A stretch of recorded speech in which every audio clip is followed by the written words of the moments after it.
Hi, everyone. Welcome to the SNC Critical Insights podcast. This is Connor Schillerstrom, a special counsel resident in our Sydney office. I'm joined by my colleagues John Anselmi, a special counsel in our Melbourne office. Hi, Connor. I'm looking forward to our discussion today. And Sam Saunders, a special counsel based in New York. Hi, Connor. Hi, John.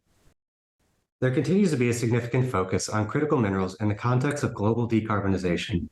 Both Australia and the US are seeking to be global leaders in the clean energy transition, with each setting ambitious emissions reduction targets, 50% below 2005 levels by 2030 for the US and 43% for Australia. The Australian government recently published its critical mineral strategy, which sets out the government's vision to grow Australia's critical minerals sector and make Australia a critical minerals superpower. There are a range of views on whether the critical minerals strategy is sufficient to achieve the government's goal. There have been many comparisons in the press and elsewhere to laws and policies implemented by other countries, chief among them the US's Inflation Reduction Act. While capital is available through the Northern Australia Infrastructure Fund, the Clean Energy Finance Corporation, and the National Reconstruction Fund, it has been acknowledged that Australia cannot fully compete with the level of subsidies and incentives being offered in the US and the EU. We've had a number of conversations with clients, industry participants, and peers about what the IRA and other government actions mean for Australia, particularly after President Biden and Prime Minister Albanese signed the Australia-United States Climate, Critical Minerals, and Clean Energy Transformation Compact in May. And in mid-August, the Australian Labor Party conference passed a motion for Australia to pursue its own version of the IRA, pointing to the 2 to 3% of GDP committed to in the US, Europe, and Canada as a potential guide to funding the measure. It therefore seemed like the perfect time to sit down and discuss some of our thoughts on how Australia might benefit from the compact, the possible designation of Australia as a domestic source for purposes of the U.S. Defense Production Act, and the Inflation Reduction Act. John, could you start us off with a discussion on the compact? Connor, as you mentioned, on May 20th, 2023, during the G7 meetings in Japan, President Biden and Prime Minister Albanese announced the formation of the Australia-United States Climate, Critical Minerals, and Clean Energy Transformation Compact, as well as President Biden's intention to ask Congress to designate Australia as a domestic source under the Defense Production Act, which is also known as the DPA. We've heard from a number of people who associate the compact and the potential designation of Australia as a domestic source under the DPA as a direct path for Australia to benefit from the Inflation Reduction Act. While the compact and the IRA are both part of the Biden administration's climate and defense policy, there are distinctions that are important from an Australian perspective, particularly for Australian companies with no assets or operations in the US. Hopefully, we'll be able to shed some light on that today. The compact is an agreement of strategic direction that is light on details. It's a big picture statement of intent between the two countries to, and I'm quoting, deepen cooperation to deliver sustainable, resilient, and secure critical minerals and clean energy to the world and reduce emissions. It positions climate as a central pillar of the Australian-American alliance alongside defense and economic cooperation. It is a vow from both countries to work together to reduce the cost of clean energy technologies and lay the foundation for the global clean energy economy.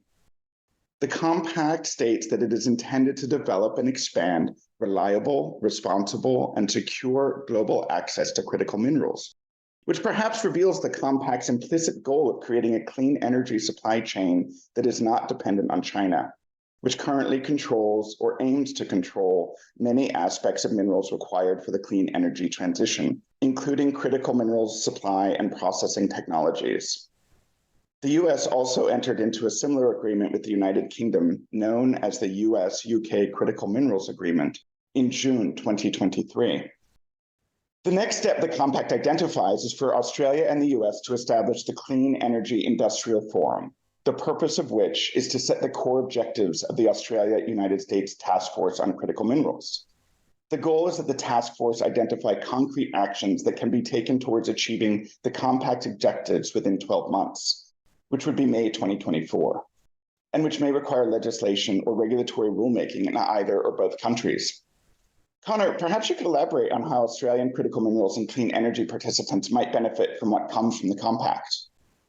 Well, John, the key upside would be for the task force to figure out how to best facilitate the investment of public and private U.S. money into Australia and Australian companies. This could include investments into Australian mines, processing facilities, and technologies, as the U.S. looks to secure important supply chains, especially critical minerals required in battery production, and invest in the development of novel battery technologies and green hydrogen technologies. Exactly which part of the clean energy supply chain any U.S. public investment would be focused on is still to be determined. It stands to reason that the U.S. could be more focused on potential investments in the extraction of critical minerals in short supply in America, rather than critical minerals processing facilities, which it is trying to develop domestically. In mid-August, Australian Federal Resources Minister Madeleine King said she was traveling to the U.S. for a new round of negotiations with the Biden administration, and noted she would encourage officials to support more downstream processing in Australia under the compact. The compact also aspires to facilitate cooperation between private companies in the two countries. Although not directly related to the compact, an example of what the compact would like to promote is a deal announced in early August, where Australian company Australia Strategic Materials signed a 5-year deal to supply an alloy to American company USA Rare Earth LLC, which produces magnets for electric vehicles and wind turbines at its Oklahoma plant. We'll be keeping an eye out for any developments or announcements regarding the compact, including on the former task force, in the coming months. As mentioned earlier, a key part of the compact is President Biden's request to designate Australia as a domestic source under the Defense Production Act. John, can you give us some background on the DPA? Absolutely. At the time the compact was announced, President Biden stated his plan to ask the United States Congress to add Australia as a domestic source within the meaning of Title III of the U.S. Defense Production Act. One of the stated purposes of seeking this designation under the DPA is to build new opportunities for United States investment in the production and purchase of Australian critical minerals, critical technologies, and other strategic sectors. The DPA was adopted in 1950 to ensure the availability of material for military defense during the Korean War. Title III of the DPA authorizes the U.S. president to provide incentives to domestic sources to create, expand, or preserve domestic industrial manufacturing capabilities for industrial resources, technologies, and materials that are critical to meet national security requirements. In order to appropriate DPA funds to a resource or technology item, the president must first issue a presidential determination that it is essential for national defense and that industry cannot or will not provide the needed capacity in a reasonable time without Title III assistance. President Biden has already made a presidential determination that meeting the requirements of the clean energy economy, such as the production of large-scale batteries, is essential to the U.S.'s national security and the development and preservation of domestic critical infrastructure. In that same determination, President Biden noted, and again I'm quoting here, "The United States depends on unreliable foreign sources for many of the strategic and critical minerals necessary for the clean energy transition, such as lithium, nickel, cobalt, graphite, and manganese for large capacity batteries. Demand for these materials is projected to increase exponentially as the world transitions to a clean energy economy. To promote the national defense, the United States must secure reliable and sustainable supply of such strategic and critical materials." Title III allows the president to make purchases of such materials, make purchase commitments for such materials, which is to say, commit to purchase materials if the producer cannot otherwise sell them, and also to provide loans, loan guarantees, grants, and subsidies to domestic sources. Under the DPA, a domestic source is a business that performs in the United States or Canada substantially all of the research and development, engineering, manufacturing, and production activities required under a contract with the United States relating to a critical component or a critical technology item, and which procures substantially all of any components and assemblies required under that contract. John, maybe you could take us through how Australian companies might benefit from being designated as a domestic source. Well, practically speaking, Connor, Australian companies could benefit in multiple ways if the U.S. Congress approves the addition of Australia as a domestic source under the DPA. It would allow companies, facilities, and industry within Australia to benefit from the DPA when operating under certain contracts with the U.S. government. Any Australian company that manufactures what the U.S. government determines to be a critical component or a critical technology item could benefit directly from contracts with the U.S. Department of Defense, as long as the company and its suppliers meet the definition of domestic source. Australian companies that provide critical components, such as critical minerals used in large capacity batteries or critical technology items, could also benefit. In addition, Australian producers of critical minerals would be eligible to apply for grants, loans, loan guarantees, and other programs provided by the US Department of Defense under the DPA. It's worth noting that the DPA focuses on the location of the R&D, engineering, manufacturing, and production activities.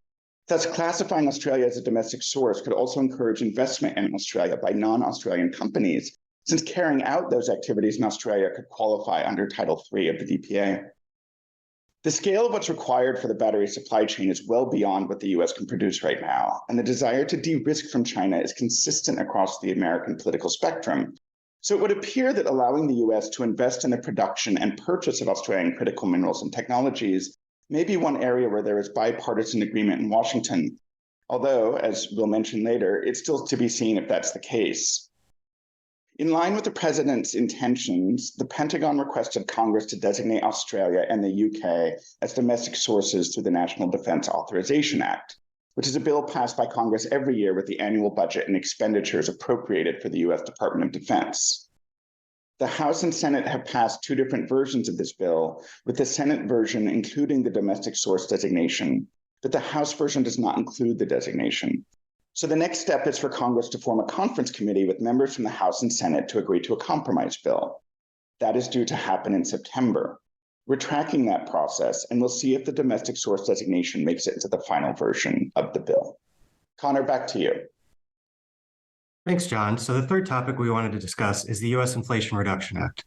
The act was passed in August 2022 and provides $369 billion in subsidies and incentives and $250 billion in low-interest loans to tackle climate change and increase investments in renewable energy and electric vehicles. As U.S. Ambassador to Australia, Caroline Kennedy noted in an opinion piece published in the Australian Financial Review in mid-August, the U.S. has invested more than $5.5 billion Australian dollars in Australia's critical minerals and clean tech sector since the IRA became law.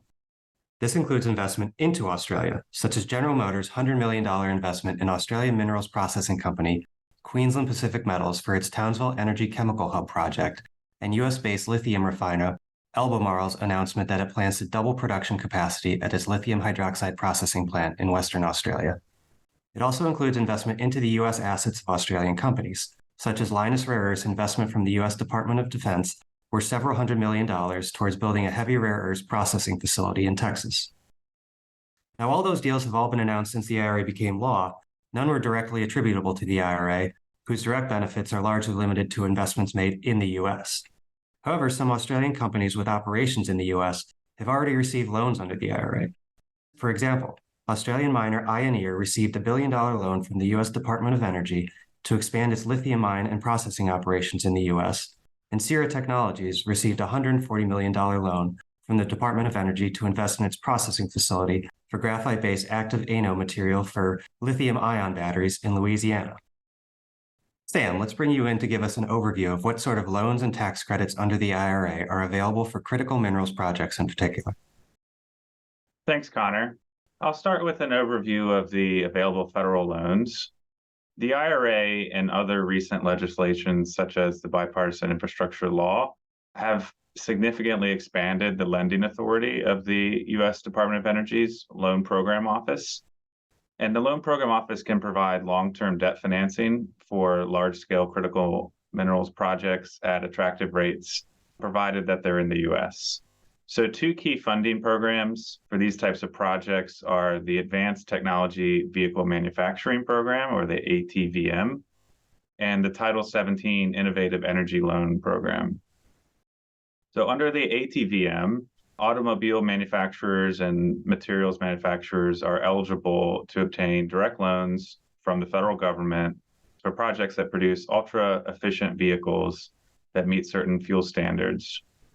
The facilities that process critical minerals that are then used in electric vehicle batteries can qualify under this program, which currently has over $40 billion worth of capacity as of July 2023.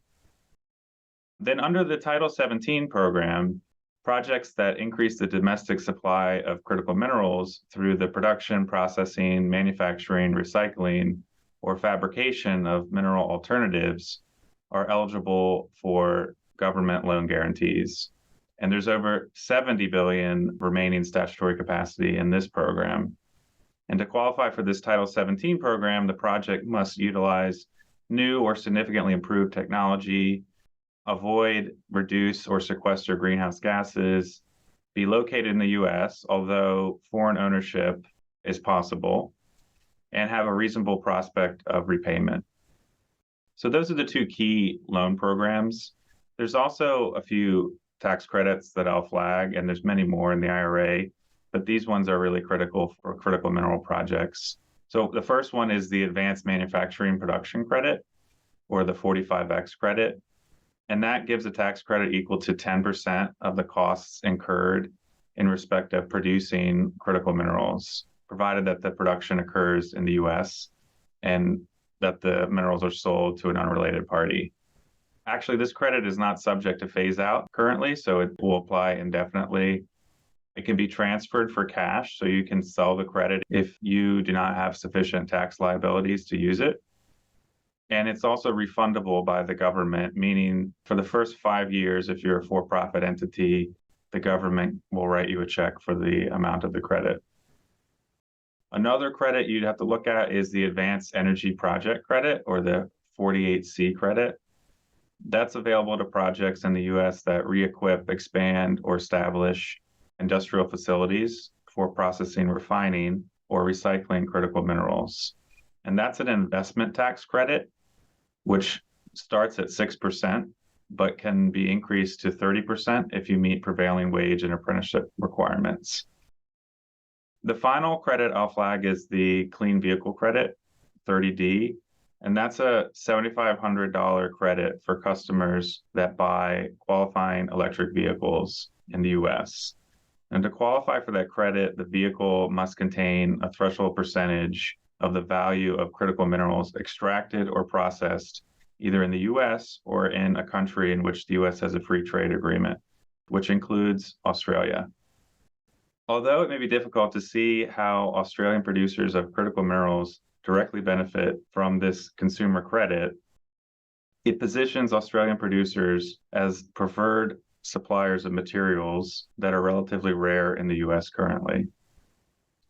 So those are a few key tax credits. Also note that there are a lot of different grant programs from the Department of Energy, the Environmental Protection Agency, and other agencies that could be relevant for critical mineral projects. Too many to cover in this podcast, but something to consider. Thanks, Sam. Well, that's all for this episode. Thanks to Sam and John, and to you for listening to S&C Critical Insights. For more information about our practice, please visit us on the web at www.sulcrom.com.